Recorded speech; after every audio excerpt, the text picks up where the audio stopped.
കേരളത്തിലെ പ്രമുഖ business ട്രെയിനറായ doctor Anil Balachandran അദ്ദേഹത്തിന്റെ ജന്മദിനമായ ജനുവരി 1-ന് സാമ്പത്തികമായി പിന്നോക്കം നിൽക്കുന്ന 5 യുവതികൾക്ക് വിവാഹം നടത്തിക്കൊടുക്കുകയാണ്. കോഴിക്കോട്ട് വെച്ച് നടക്കുന്ന ചടങ്ങിൽ എല്ലാവിധ സൗകര്യങ്ങളും ഒരുക്കിയാണ് ഈ മംഗളകർമ്മം നടക്കുക. കഴിഞ്ഞ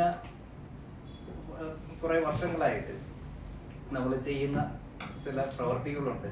അത് ഈ ബിസിനസ് ചെയ്യുന്നവരെ പഠിപ്പിക്കുകയാണ് ഞാൻ ചെയ്യുന്നത്. അപ്പോൾ അവരുടെ അടുത്ത് എല്ലാ കാര്യങ്ങളും പഠിപ്പിക്കുന്നത് പ്രവർത്തിച്ച് കാണിച്ചു തന്നെയാണ് പഠിപ്പിക്കാറുള്ളത്.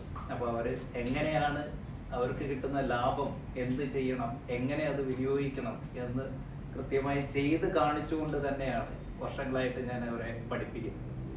അപ്പോൾ അതിൻ്റെ ഭാഗമായിട്ട് നമ്മൾ എല്ലാ വർഷവും ജനുവരി 1 എന്ന് പറയുന്നത് എൻ്റെ പിറന്നാൾ ദിവസമാണ്.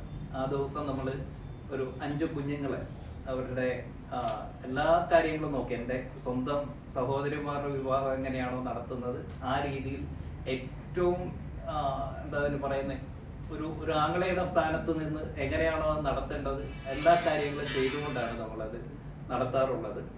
അത് ഓഡിറ്റോറിയം തൊട്ട് തുടങ്ങി അവരുടെ സ്വർണ്ണാഭരണങ്ങൾ, അവരുടെ വസ്ത്രം, അവരുടെ മാതാപിതാക്കൾക്കുള്ള ഇത് നമ്മൾ തിരഞ്ഞെടുക്കുന്നത് ഒരു സോഷ്യൽ മീഡിയയിൽ നമ്മൾ പരസ്യം കൊടുക്കും, ഇങ്ങനെ താല്പര്യമുള്ളവർ കണക്ട് ചെയ്യാനായിട്ട്.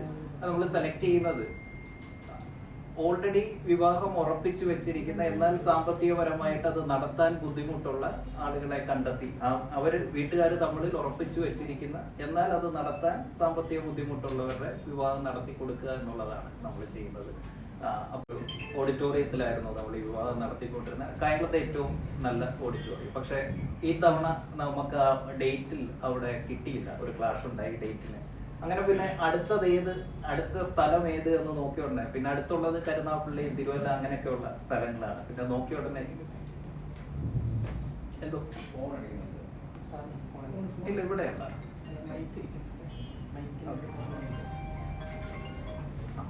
യെസ്, കുഴപ്പമില്ല, ഓക്കെ.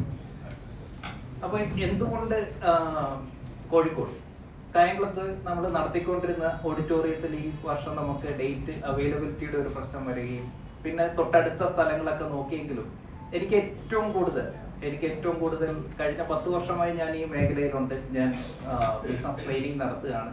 എൻ്റെ 90% സ്റ്റുഡൻസും ഉള്ളത് ഈ കോഴിക്കോട് നിന്നും മലബാർ റീജിയനിൽ നിന്നുമാണ്. അപ്പം കായംകുളം എൻ്റെ പെറ്റമ്മയാണെങ്കിൽ കോഴിക്കോട് എൻ്റെ പോറ്റമ്മയാണ്. അതുകൊണ്ട് ഈ തവണ നമ്മൾ കോഴിക്കോട് എന്നുള്ളത് തിരഞ്ഞെടുക്കുകയായിരുന്നു. പിന്നെ എന്നെ ഇന്നത്തെ ഞാനാക്കിയതിൽ കോഴിക്കോടിന് വലിയൊരു പങ്കുണ്ട് എല്ലാ അർത്ഥത്തിലും.